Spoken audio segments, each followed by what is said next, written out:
Well, a very good evening to each and every one of you joining us here at your Manchester.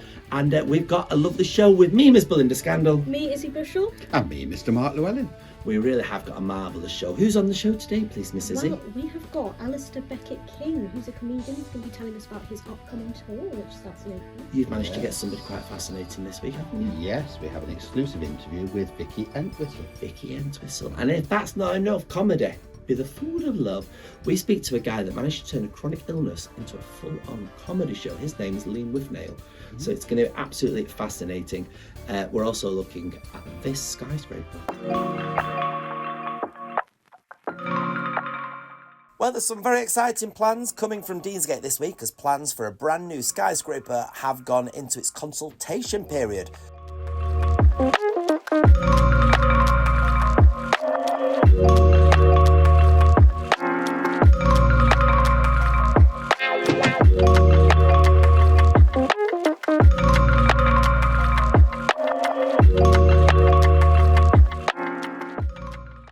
Now, it's going to be hosting over 800 new apartments. Solboy claim Viaduct 2 will be the tallest building in Europe, as well as Manchester towering at over 790 feet, dwarfing Beetham Tower, which stands at only 554 feet tall.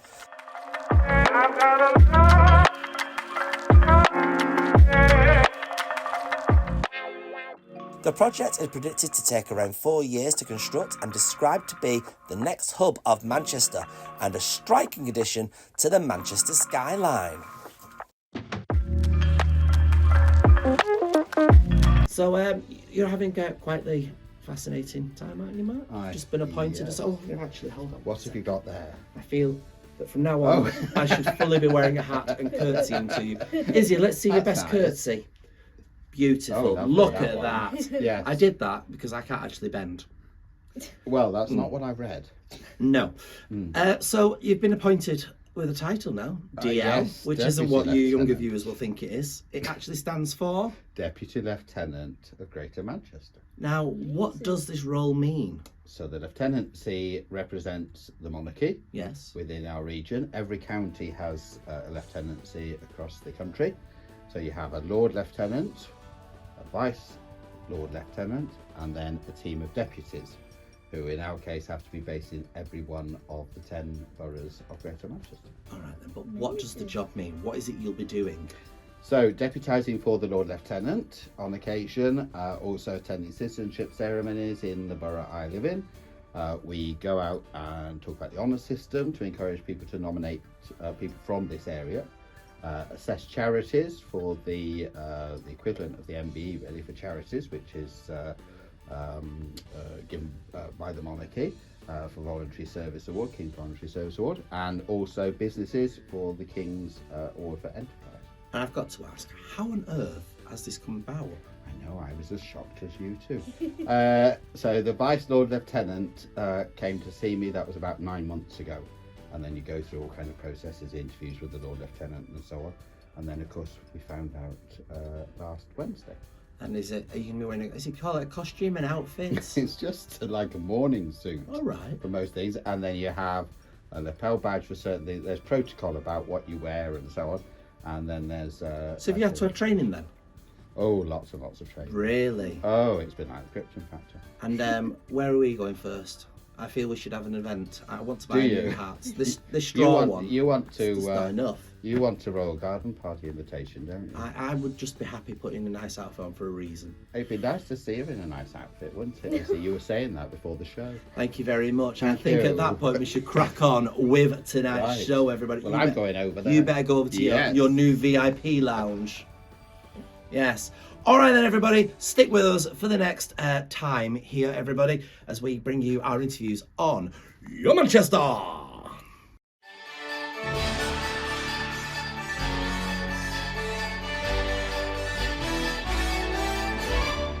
Well, our first guest today joins us, and he's just wonderful because he's basically got the hair to die for, the look to die for, and even better than that, is he? He's funny. He's a very, very funny man. I know. Alistair Beckett King, welcome to the show. How are you? Hello, I'm very well, thank you. I'm not sure I can live up to such a fantastic intro. I don't know if the hair's looking quite as good as it normally does. I mean, I wouldn't mind that on my head. I'll be honest with you. It's quite fantastic, that. It really is quite fantastic. Comedy for you, where did it begin? And what kind of comedy would you say that you kind of deliver? That's a good question. I do try to be funny, I'll be honest with you. I do make an effort. I think you might call it whimsy, but I think people hate the word whimsy. They think it's all unicorns and sort of sparkles. And I'll admit there are a few unicorns here and there, but I honestly do make an effort to put punchlines in. And I think people do appreciate that. I suppose I like comedy that's a mixture of clever and silly. Does that make sense? Definitely. I like silly. I like silly. This is why I dress like this. It's never to be taken too seriously. You're coming to Manchester with a series of shows, you know, you're kind of all around the nation and everything. For Manchester, is it a nice place for you to come to? Oh, I love Manchester. It's a great city to do comedy, and my dad's Mancunian, so he's always given me this idea that the Mancunians have this terrific sense of humour, and so I'm always really nervous before I play in Manchester, but usually it goes really well. So fingers crossed. Yeah, and you make all your stuff, put all your stuff on YouTube, from creating the idea to publishing it, and you do all that process yourself. Talk us through how that all works and how you do that all without a team involved, because that's quite a difficult thing to do. It is, yeah. I mean, one possible explanation for it is that I'm so difficult to work with. Nobody will help me do anything, and so I have to do it all myself. But I prefer to think I'm some kind of talented genius in my ivory tower. The truth is, you know, I love animation. My background was trying to do films and stuff like that, and comedy, and I just decided to sort of combine all of those things. I do little sketches, I put them out on YouTube. And for me, it's just a fun way of expressing myself. If I'm watching a TV show and I think I spot something funny about it, I enjoy trying to imitate it as accurately as I can, admittedly with the props I have lying around in my flat. It's amazing. I'm just looking at some of the reviews that you've had here. Clockwork, comedy perfection. You're never sure where the next laugh is coming from. In a couple of words, perhaps tell us how you would describe your kind of, what is the seed that makes you think that's going to be funny? I want to try that out with an audience. That's a really good point. I guess it's things that make you laugh. You know, I suppose the audience is a really important factor in comedy. Like if a bit consistently doesn't get a laugh, it usually doesn't end up in the show. But I don't think you can try and guess in advance what an audience is going to find funny. You just have to go, oh, you know, this really appeals to me for some reason. This just sets something sparkling in the back of my mind. I'm going to try it. And if it gets a laugh, then that's great. And if it doesn't get a laugh, that's horrible. And you have to go back and start again until you've got all laughs. Yeah, and then would you say you feel the difference between creating something on YouTube, comedy on YouTube, and then doing it on tour, on the stage in front of an audience? Would you say there's a big difference there, or does it feel the same to you when you do it? No, there is a big difference. Both of them are great, you know, and I'm very happy that people enjoy the videos I put out online. But the immediacy of the feedback you get in a room, you know, when people enjoy a joke, you get laughs, you know, and there's a difference between getting laughs in a room and getting likes and shares and clicks and, you know, numbers that go up on a graph. It feels different, and you can sort of play off the energy of the laugh, and it's kind of cumulative. And that's the nicest thing about taking this show on tour is what the audience brings to the show. Now, you're with us on the 21st of April, and we're very much looking forward to this. For those that aren't familiar with you, why should they be investing their hard-earned pennies in having a night out with yourself?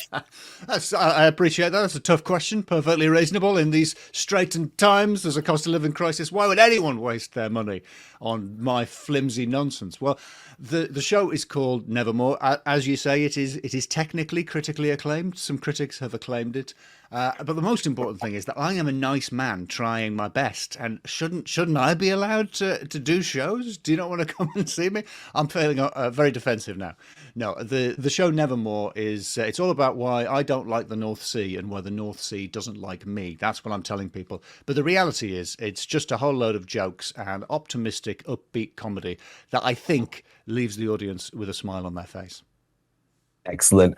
Alistair, Beckett King, the best of British with it. I'm surprised you've not used more of the ginger card today, to be honest with you, but we'll work on that for next time. I thought that would have been the reason why everybody should go and watch a ginger person, because you're That's just right, delightful. Yes, it's discrimination not to come and see my show. Yeah, it is indeed. Point. And a spotlight on a ginger person always looks brighter than it does on anybody else. 100%. 100%. Thanks so much for your time. Thank you. Thank you for having me. Thank you. Now, it's always lovely when you get a friend on the show. And Vicky Entwistle is, of course, known for her years on Coronation Street, but she also has a fantastic theatre career, and she's joining us now to talk about her upcoming production. So, Vic, you're about to start a new production at the Royal Court in Liverpool. Can you tell us all about it? Well, it's a new play and it's called Netherley Hillbillies. And without giving too much away, it's a comedy. And this family come into some money and they move to a different area. And the neighbours aren't very welcoming. And I am Marigold Lewis Walker, which is not usually my casting. So I'm very excited to play it because she's a very, very, very posh, very snooty, and really funny. In fact, she's hilarious. If I knew her, I'd be delighted, even though she can be quite abrupt. Very good. So does this part appeal because it is so different from the roles you've had on telly? Oh, yeah. I mean, I've played a lot of really different roles, which I've loved, but I've never actually played a really, cut glass woman before, of the higher society. So it's a real challenge, obviously, because it's beyond RP. It's really clipped and a different way of speaking entirely, really, and her language. So it's quite. It's easy to learn because she's hysterical and it makes me laugh the way that she speaks to people and how conniving she is and manipulative. So that's quite fun to play. So I've enjoyed learning the lines, but also it is quite difficult because she's a lot more intelligent than me. So that's what I'm finding difficult, to put yourself in her head, because she's very, very, very quick. Nothing really gets past her.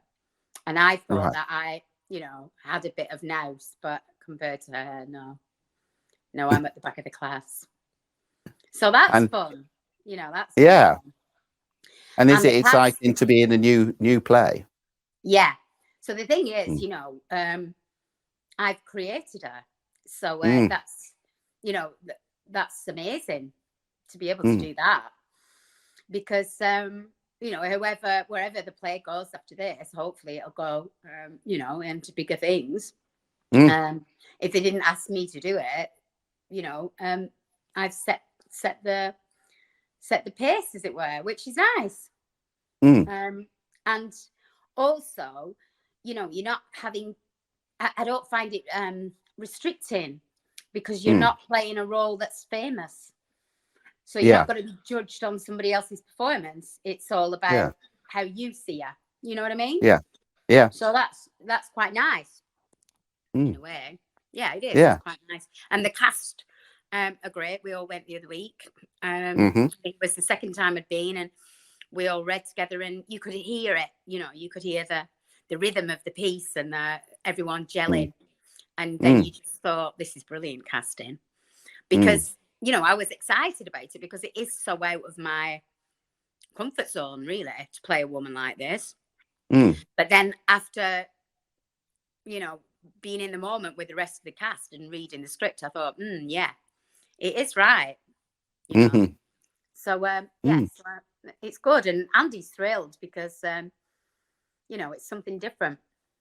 So he fantastic. Said, can't wait for the opening night. And you're coming as well, aren't you? So that's good. Of course, I come and see everything you do.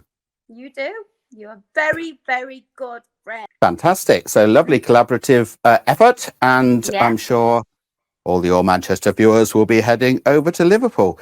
Well, thank you. And, I'll see them for a coffee after. Thank you, Vicky. And now back to Izzy and Belinda. Well, thank you very much, Mark. Well, joining us now is the one and only Liam Withnail. Now, what a story this is. People seem to find comedy in the most wonderful of places and sometimes the most darkest of places as well, as Liam explains to us now. Welcome to the show, Liam. How are you? I'm very good, thank you. Thank you for having me. I'm a bit shocked. I wasn't aware this was going to go out live, and I'm on video, so there's more of my house visible than I expected. You can see there's some pants drying up there, which I would have removed had I known. But hey, we move. I like it when people just leave the house as it is. It gives us an insight into exactly what they're all about. Realistic, isn't it? And thank you very much for having your pants and your plants in shot. Really appreciated. It was a choice. It was a choice. I want to show the real me to the world. I don't want to. I'm not a fake or a phony. I'm a real person. You are indeed a real person, as you've demonstrated over the last few years. You started off in comedy. You were doing very, very well in comedy. And then you seemed to get ill with a thing called ulcerative colitis. Perhaps tell us a little bit more about that and how it affected you. Yeah, so I spent a couple of weeks in hospital in 2022 with ulcerative colitis. It's a type of bowel disease, right? So it's toilet based. You know what I mean? It means going to the toilet sometimes 20 times a day, and stomach cramps, and you're becoming anemic and fatigue. So it's a hard illness to live with. It's chronic, right? So you have it forever. I had this quite severe flare up, so I ended up spending a couple of weeks in hospital.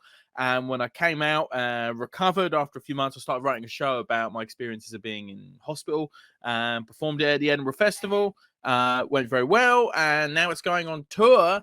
I started last week and going all over the country. So yeah, it's been really exciting. And what made you want to bring your personal experience into the world of comedy and turn it into something that, I guess, that can also raise awareness for an audience as well? Well, yeah, it was partly that, raising awareness. I'd never heard of the condition before I had it, but I started speaking about it on stage, sort of early sort of fringe previews a bit, and the reaction I got was just really interesting, not only from people who had heard of the condition, or Crohn's you may have heard of, which is very similar, but also other people that had either experiences with different chronic illnesses who had never really heard someone speak about that in a comedy way before, or people who had spent time in hospital, again, seeing part of their life that they'd never really seen, spoken about in media before, but also not only people who have those direct experience, but people who know people who've had that experience, and people who've people come up to shows and say, oh, my dad was in hospital for 2 weeks, or, my mum has this, or my brother has this. And so I just found really early on that there was a level of connection with people that I thought was really, really special. So when you're doing this, then, do you find that you're censoring some sort of content that goes into your shows, or do you feel it's just best to kind of let rip and let everybody kind of hear your feelings and let them digest how they want to digest? Yeah, got to be careful with words like "let rip" when we're talking about bowel disease. Generally, it's there was a balancing act, because it's about bowel disease, so that does mean there's going to be some toilet humor, but you can't do an hour of toilet and fart jokes. Believe it or not, they do get a bit tired after a while. So it's about finding the right mix of stuff to talk about. But in terms of censoring, I felt it was best to just be really honest about what it was like being in hospital, and how scary that is, and how traumatic it is, but also there's a sort of gallows humor to it whilst you're in there. There is funny stuff that happens that once time has passed you can laugh at, and I think that's really important, and that's one thing that people really connect with, I think, is going, I spent this time in hospital and there was funny moments, even though it was scary and sad and everything else. And you've also built an audience on TikTok for this as well, over 60,000 followers. When did you start sharing it on social media and bringing it to that audience? Oh, that was sort of just shortly after the pandemic. But I live in Edinburgh, where I host a comedy club called Monkey Barrel twice a week, every Thursday and every Sunday. And as the host, I'm sure is going out, getting the audience warmed up, and then introducing other stand-ups to come and do their material. And so I found that I could make sort of short clips of me just chatting to the crowd, perfect for TikTok, under a minute, just quick little bits. And so I posted a video a day for 3 months, and yeah, the social media really blew up, and I managed to get a lot of followers in a short amount of time. However, I have to say, sitting and editing a video of yourself once a day for 3 months is not very good for your self-esteem. No, there's a lot that you have to take into account when you're editing, isn't there, really? We're slowly diversing into 4K, and I'm not sure if it's a good thing or a bad thing. You're coming to the Frog and Bucket on the 7th of May. People are going to be looking forward to the show. For what reason? Oh, well, I can guarantee you it's a show like that you've never seen before. It's very different to other stand-up shows in that, first off, the whole show is one story, which you don't really see that often. But also there is like a theatrical element, which I think is a bit different to the sort of stand-up shows people have seen before. There is costume and light changes and sound effects and all that stuff. But mostly it is just it's an emotional story and an insight into a way of life that you might not know much about. Brilliant. Frog and Bucket, 7th of May, everybody. Book your tickets. In the meantime, Liam, thank you so much for your time today. Thanks so much. I'll go move those pants. Thank you. Well, we are out of time now, Yes. everybody. Lovely Oh. interviews today, though. Yeah. Comedy. Yeah. And a Corrie legend. Yeah, As well. absolutely. And you got through it despite being in a wheelchair, which is marvellous. Now, let's not start that rumour. I've had a nice sit down. I've had a very stressful day. I thought I'd have a sit down today. Is that all right with you? Well, I'll have to start getting used to sitting down anyway, or getting halfway down, because I'm going to be curtsying a lot more in front of you, aren't I? Well, that's true. Yes. Do I have to curtsy every time I see you now? Yes, if you would, please. Okay, well, that's Yeah. fine. I don't mind. I'll just as long as you remember to bow when you're in front of me. Well, wonderful show, everybody. Make sure you check out what we're checking out. Oh, the podcast. Yes. Sunday, new episode. 7 p.m. Yes, Yes. it's really good that. Or go online and you can rewatch all our older episodes. Yes, They're you all- can at yourmcr.com. That's right. Or, of course, you can just relax and not watch us at all. The choice is totally yours, everybody. But make sure you're back this time next week for another exciting episode of Your Manchester.